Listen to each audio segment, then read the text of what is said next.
안녕하세요. 최근에 힘센 헐스, HIMS라고 하죠. 여기 주가가 정말 하루아침에 30% 넘게 폭락하는 일이 있었어요. 네, 시장에서 굉장히 큰 뉴스였죠. 네. 그래서 저희가 받은 그 분석 자료, 힘센 헐스 주가 폭락, 위기와 미래. 이걸 보니까 이게 단순한 주가 변동 문제가 아니더라고요. 좀 복잡한 얘기가 있는 것 같아서요. 맞습니다. 그 배경에 여러 가지 일들이 얽혀 있습니다. 오늘 그래서 왜 이런 일이 터졌는지, 그리고 앞으로 이 회사 어떻게 될 것 같은지 당신과 함께 좀 깊이 파헤쳐 보려고 합니다. 네, 좋습니다. 일단 시작은 그 2025년 6월에 있었던 노보 노디스크와의 파트너십 종료. 이게 갑자기 발표되면서였죠. 이게 결정타였던 것 같아요. 네, 그게 아주 직접적인 원인이 됐죠. 힘산할스가 원래 자기네 플랫폼에서 되게 유명한 비만 치료제 있잖아요. 외고비. 아, 네네. 그걸 월 599달러에 팔겠다 이런 계획을 발표한 지 진짜 2달도 채 안 됐을 때였어요. 얼마 안 됐었군요. 네. 근데 노버노디스크 쪽에서 그냥 일방적으로 계약 해지하겠다 통보를 한 거죠. 근데 그 배경을 보면 상당히 좀 민감한 이슈가 있었습니다. 그 자료에 나온 노보 노디스크 쪽 주장을 보면 힘스가 FDA 승인 없이 그러니까 자체적으로 합성한 뭐랄까 복제, 외고비나 오젬픽 성분 약품을 막 팔고 홍보했다. 그래서 환자 안전을 위협했다. 뭐 이런 내용이던데요. 정확합니다. 바로 그 지점이에요. 원래 이런 합성의약품, 그러니까 복제약 같은 거는요, 공식 약품 공급이 부족할 때만 진짜 예외적으로 허용됐던 거거든요. 아, 임시로만. 네, 임시로만. 그런데 위고비나 오젬픽의 주성분이 세마글루타이드인데 이 성분 공급 부족 사태는 이미 2025년 2월에 끝났다고 봤어요. 아, 이미 해소됐군요. 네. 그리고 FDA에서도 5월부터는 이런 합성 약품 판매를 아예 금지했고요. 그러니까 쉽게 말하면 공급 부족할 때 잠깐 허용했던 복제약 판매가 이제 공식적으로는 안 되는 상황이 된 거죠. 그런데 HMS는 그 이후에도 계속 팔았다는 건가요? 그 자료 보니까 맞춤형 치료라는 뭐 명분을 내세웠다고 하던데. 그렇습니다. 계속 판매를 강행했던 걸로 보여요. 이게 결국 노보노디스크가 파트너십을 그냥 깨버린 결정적인 이유가 된 것 같고요. 아, 그렇군요. 결국 HMS는 뭐 FDA로부터 규제 압박을 받을 가능성도 커졌고 심지어 투자자들한테 집단 소송까지 당하는 그런 상황에 처했습니다. 소송까지요. 아, 그 소송 참여 마감일도 곧 다가온다고 하던데요? 8월 25일인가요? 네, 맞아요. 8월 25일. 그래서 투자자들 사이에서도 좀 우려가 큰 상황이죠. 소송에서 지거나 뭐 큰 금액으로 합의하게 되면 당연히 회사 재정에도 타격이 크겠네요. 그런데 분석 자료에서는 이것보다 더 근본적인 문제가 있다고 지적하던데요. 네, 맞습니다.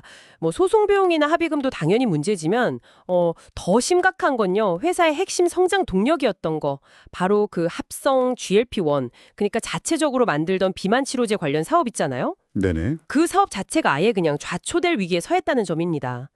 이게 마진도 굉장히 높고 또 장기 고객을 확보하는 데도 되게 유리해서 HMS 성장의 정말 1등 공신이었거든요. 아, 그 사업이 그렇게 중요했군요. 네.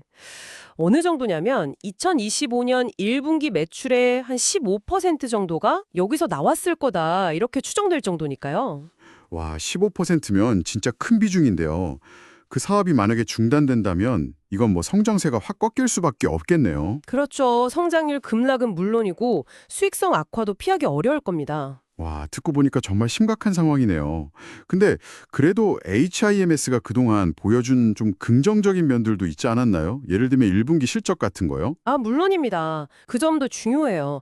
실제로 2025년 1분기에 흑자 전환에 성공했어요. 순이익이 한 4,950만 달러, 그리고 조정 EBIDA라고 해서 뭐 쉽게 말해 영업 활동으로 실제 번 현금을 보여주는 지표 중 하나인데 이것도 9,110만 달러를 기록했죠. 흑자 전환에 성공했었군요. 네, 그리고 매출 성장세도 대단했어요. 전년 대비 111%나 늘어서 5억 8,600만 달러. 이것도 엄청난 숫자죠. 구독자도 한 240만 명이나 되고요. 와, 성장은 정말 폭발적이었네요. 네, 그리고 이 구독자 기반으로 뭐 정신건강이나 성건강, 탈모치료 이런 쪽으로 사업을 계속 넓히려는 노력도 하고 있었고요. 심지어 2030년에는 매출 65억 달러를 달성하겠다. 뭐 이런 야심찬 목표도 내놨었죠. 성장세 자체는 정말 대단했군요. 하지만 지금 말씀하신 그 핵심 동력에 딱 문제가 생긴 거고요. 투자자 입장에서는 이거 정말 불안하겠는데요. 그렇죠.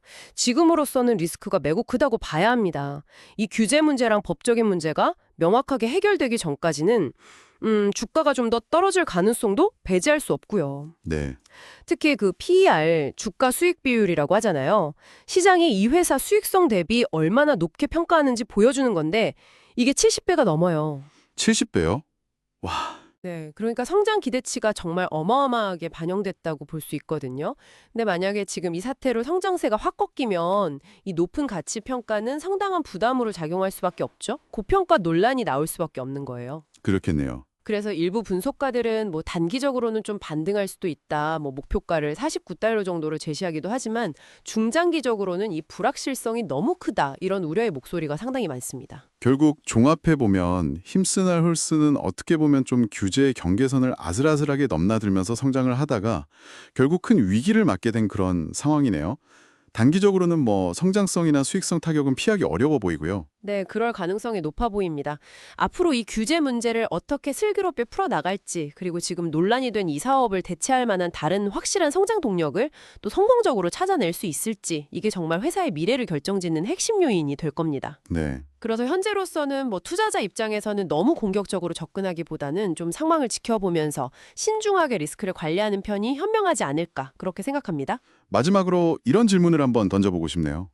이번 힘쓰나 홀스 사태가 그냥 단순히 한 기업의 문제로 끝날까요?